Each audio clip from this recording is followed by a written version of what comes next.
1, 2, 3, 4, 5, 6, 7, 8, 9, 10.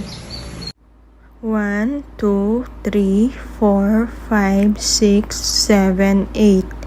Hi mga Jo! For today's video, another day, another mini vlog. At ayun na nga, pagkatapos nga ng Mother's Day, tapos kinabukasan ay gumawa naman tayo ng garland. Nag-order nga si client ng 2 garland. At sinamahan niya rin ito ng isang money bouquet. Uy, no more sana Lagi ko kasing nakikita sa NF ko na yung mga estudyante ay nagsasana oil.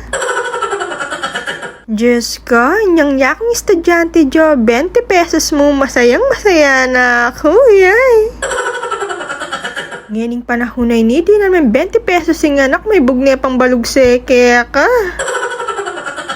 At balik nga tayo dito sa ginagawa ko. Si client nga yung pumili ng mga kulay na ilalagay dito sa garland at saka sa bouquet. Gagawin ko sana ito nung Mother's Day pagkatapos kong mag-deliver. Oning Jo, kayuli ko, knockout ko Jo, migising ko alas 8 na yung bengi.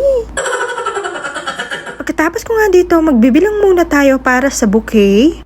1, 2, 3, 4, 5, 6, 7, 8, 9, 10. Pagkatapos, nagpalagay din si client ng 3 tulips na kulay violet. Dahil favorite color daw ng apo niya. Uy, mapapasana all ka na lang talaga.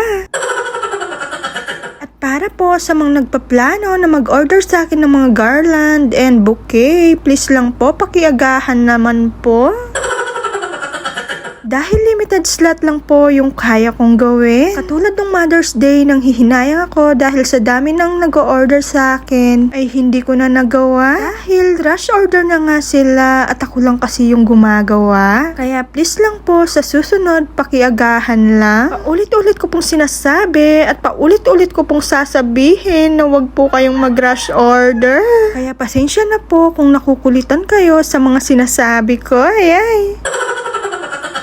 At syempre, bago ang lahat, bagong huli, montage pasok!